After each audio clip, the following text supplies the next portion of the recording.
Liebe Schwestern und Brüder, bleib bei uns, beten wir heute Abend.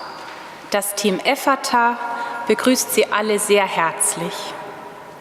Mittlerweile gehört das Abendlob in Gebärdensprache und Lautsprache, ein freier Gottesdienst aus Musik, Texten und Gebeten, fest zum Oktavprogramm. Wir freuen uns, dass wieder ein Vokalensemble des Domchores unter der Leitung von Magd Dostert mit uns diesen Gottesdienst inklusiv gestaltet. Und noch jemanden möchten wir herzlich begrüßen.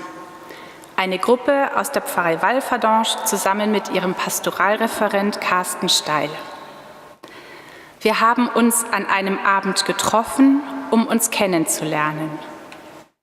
Die Mitglieder von Ephata haben erzählt, was es bedeutet, gehörlos zu sein, und wir haben miteinander Gebärdensprache geübt. Danke, dass ihr heute gekommen seid und mitmacht. Das Lied Bleib bei uns hat diesen Gottesdienst eröffnet und dieses Thema soll uns jetzt begleiten. Wir beten gemeinsam, die einen mit dem Mund, die anderen mit den Händen, eben inklusiv. Voilà, un bref bienvenue à tout le monde qui est venu ce soir. Il y en a qui ne parlent pas tellement bien l'allemand ou le luxembourgeois, donc ça me tient à cœur de vous saluer au nom de Ephata, la pastorale en langage des signes. Nous accueillons évidemment aussi un ensemble de la maîtrise qui va embellir cette cérémonie et je vous invite de prier avec nous. Reste avec nous.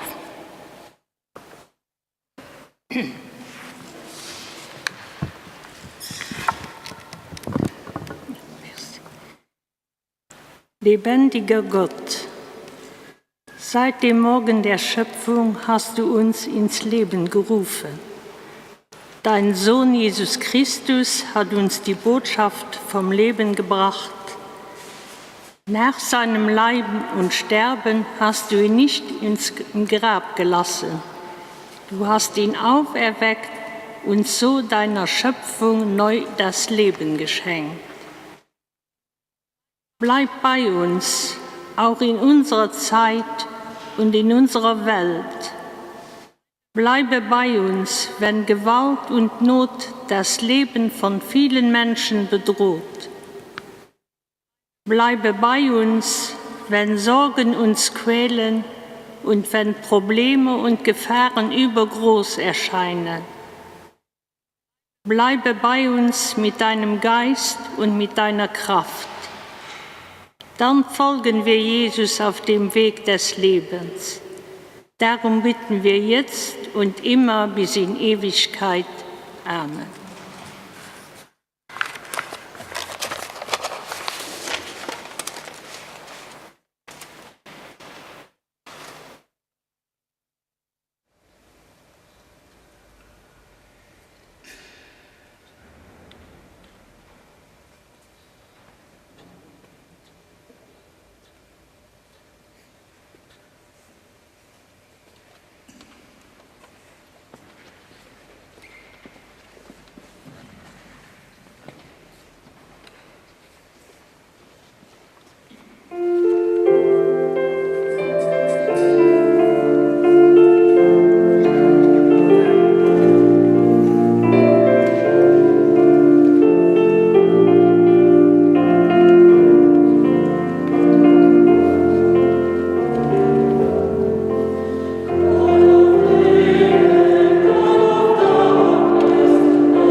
Ich rufe dich an, Herr, Gott, erhöre mich. Ich rufe dich an, Herr, Gott, erhöre mich. Wenn ich rufe, erhöre mich, Gott, du mein Retter. Du hast mir Raum geschaffen, als mir Angst war. Sei mir gnädig und hör mein Flehen. Ihr Mächtigen, wie lange noch schmäht ihr meine Ehre? Warum liebt ihr den Schein und sinnt auf Lügen? Erkennt doch, wunderbar handelt der Herr an den Frommen. Der Herr erhört mich, wenn ich zu ihm rufe. Ereifert ihr euch, so sündigt nicht. Bedenkt es auf eurem Lager und werdet stille. Bringt rechte Opfer dar und vertraut auf den Herrn. Viele sagen, wer lässt uns Gutes erleben? Herr, lass dein Angesicht über uns leuchten. Du legst mir größere Freude ins Herz, als andere haben bei Korn und Wein in Fülle. In Frieden lege ich mich nieder und schlafe ein, denn du allein, Herr, lässt mich sorglos ruhen. Ehre sei dem Vater und dem Sohn und dem Heiligen Geist, wie im Anfang, so auch jetzt und alle Zeit und in Ewigkeit. Amen.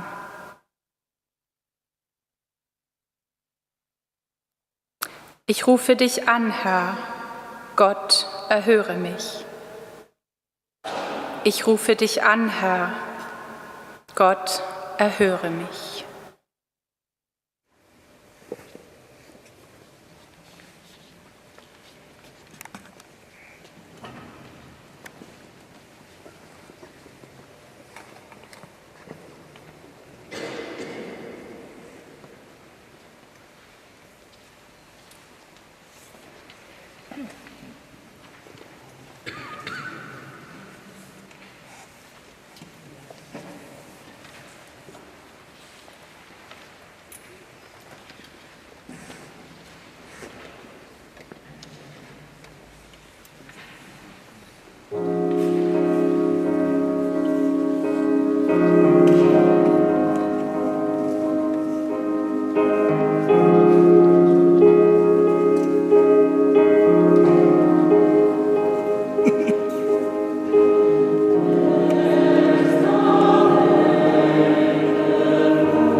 Am selben Tag gingen 2 Jünger nach Emmaus, einem Dorf 11 Kilometer von Jerusalem entfernt.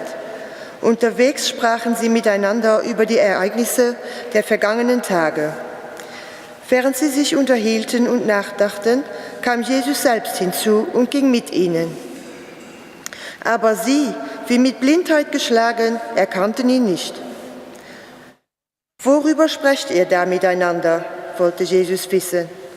Die Jünger blieben traurig stehen. Und verwundert bemerkte Kleopas, einer von den beiden, »Du bist wohl der Einzige in Jerusalem, der nichts von den Ereignissen der letzten Tage weiß.« »Was meint ihr?« fragte Jesus. »Das, was mit Jesus aus Nazareth geschehen ist«, antworteten die Jünger. »Er war ein Prophet, den Gott geschickt hatte. Jeder im Volk konnte das an seinen mächtigen Worten und Taten erkennen. Aber unsere obersten Priester und die anderen Mitglieder des Hohen Rates haben ihn an die Römer ausgeliefert. Er wurde zum Tode verurteilt und dann ans Kreuz geschlagen. Dabei hatten wir gehofft, dass er der von Gott versprochene Retter ist, der Israel befreit. Seither sind nun schon 3 Tage vergangen. Und dann wurden wir heute Morgen auch noch durch einige Frauen sehr beunruhigt, die zu uns gehören. Schon vor Sonnenaufgang waren sie zum Grab gegangen. Aber der Leichnam von Jesus war nicht mehr da.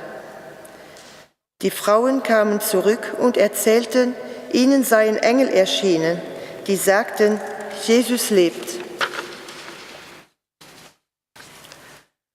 Einige von uns sind gleich zum Grab gelaufen. Es war tatsächlich alles so, wie die Frauen berichtet hatten, aber Jesus haben sie nicht gesehen. Darauf sagte Jesus zu ihnen, wie wenig versteht ihr doch? Warum fällt es euch nur so schwer, alles zu glauben, was die Propheten gesagt haben? Musste der von Gott erwählte Retter nicht all dies erleiden, bevor ihn Gott zum höchsten Herrn einsetzte? Dann erklärte ihnen Jesus, was durch die ganze Schrift hindurch über ihn gesagt wird, von den Büchern Mose angefangen bis zu den Propheten.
Inzwischen waren sie so kurz vor Emmaus und Jesus tat so, als wollte er weitergehen.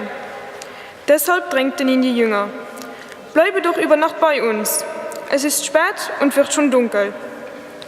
So ging er mit ihnen ins Haus.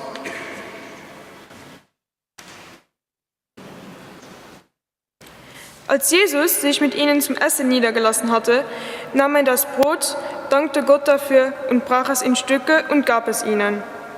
Da wurden ihnen die Augen geöffnet. Es war Jesus. Doch im selben Moment verschwand er und sie konnten ihn nicht mehr sehen. Sie sagten zueinander: Hat es uns nicht tief berührt, als er unterwegs mit uns sprach und uns die Heilige Schrift erklärte? Ohne Zeit zu verlieren, brachen sie auf und kehrten nach Jerusalem zurück. Dort waren die 11 Jünger und andere Freunde von Jesus zusammen. Von ihnen wurden sie mit den Worten begrüßt: Der Herr ist tatsächlich auferstanden, er hat sich Simon gezeigt. Nun erzählten die beiden, was auf dem Weg nach Emmaus geschehen war und dass sie ihren Herrn erkannt hatten, als er das Brot in Stücke brach.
Guter Gott, wir sagen dir unsere Sorgen und Bitten.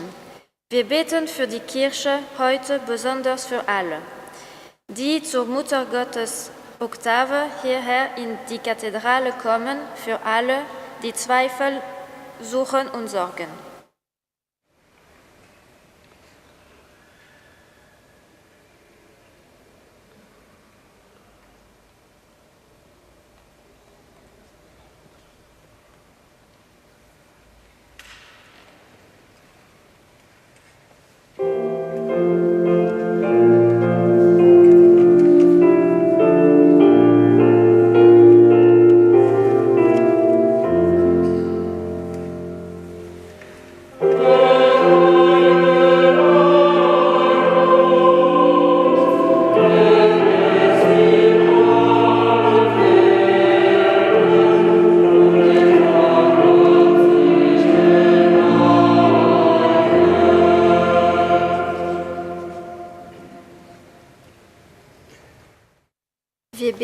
für alle Menschen auf der Erde, für alle, die bedroht oder verfolgt werden und für alle Opfer von Anschlagen und Gewalt.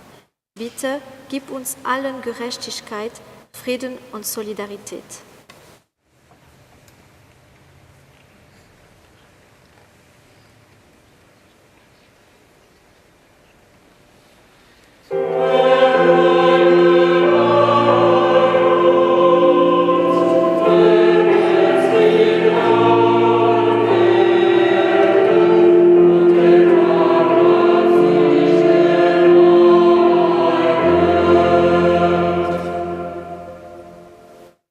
Wir beten für alle Menschen in Not, heute besonders für alle, die heute wegen schwerer Krankheit oder anderer Grund nicht zur Muttergottesoktave kommen können.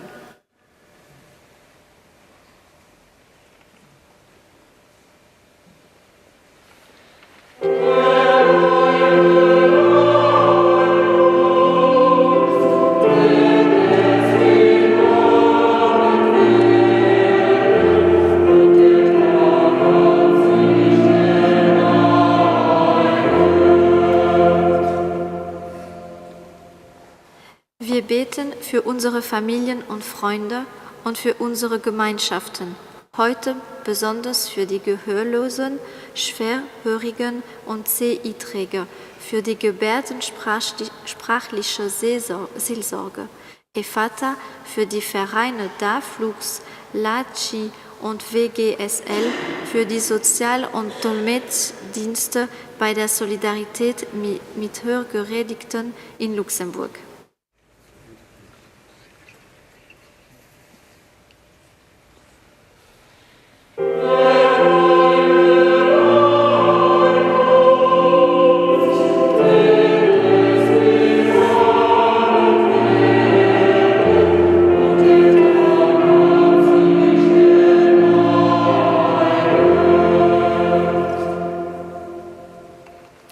Gott, manche Bitten können wir nicht laut sagen oder gebärden.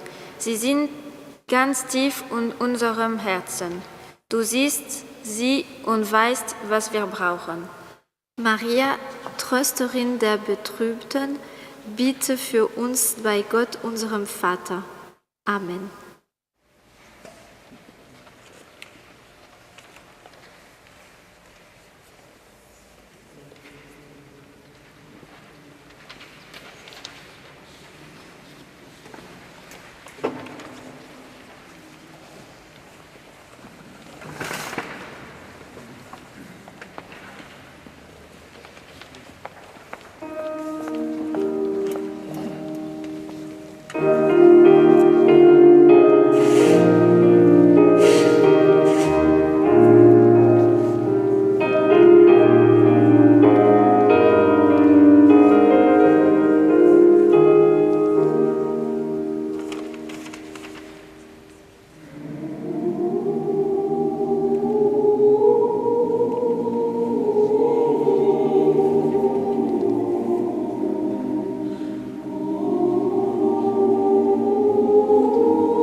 wenn wir es teilen.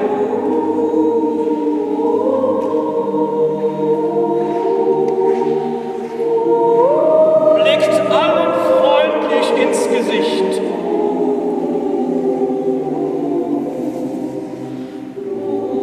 Wir leben, um zu heilen.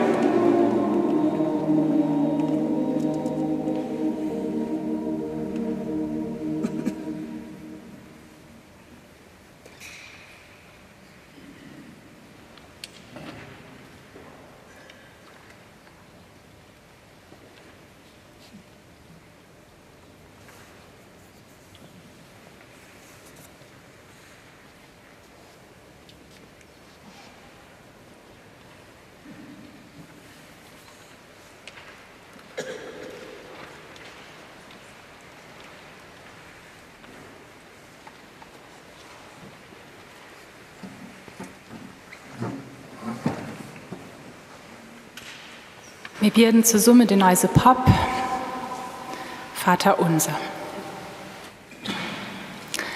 Vater unser im Himmel, geheiligt werde dein Name, dein Reich komme, dein Wille geschehe, wie im Himmel, so auf Erden.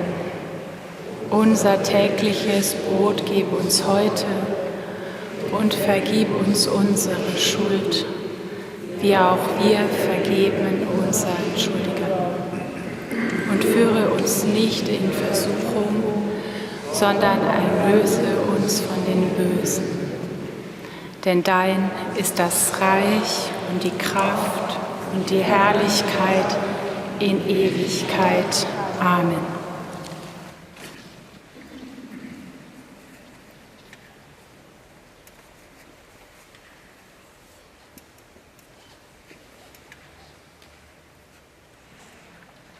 Herr, bleibe bei uns, denn es ist Abend geworden.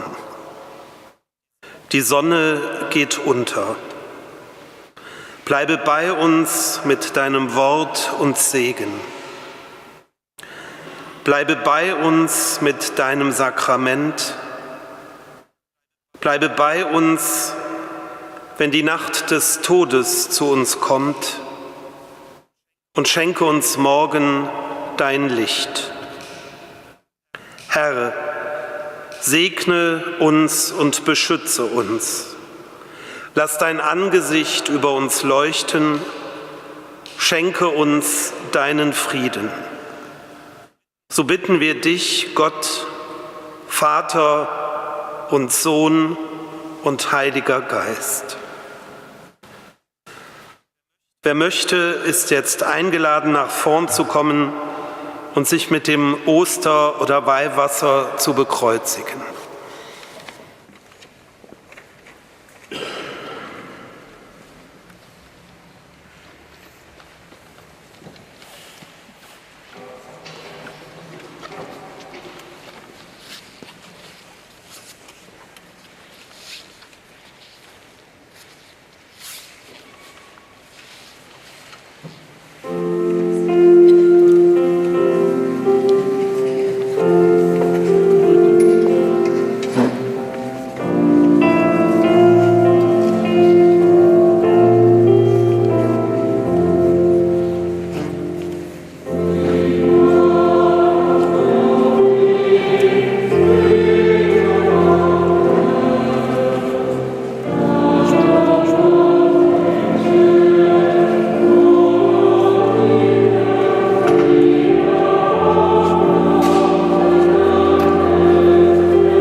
Bevor wir dieses Gebet abschließen, möchten wir euch alle, die ihr gekommen seid, einladen, auch anschließend dabei zu bleiben.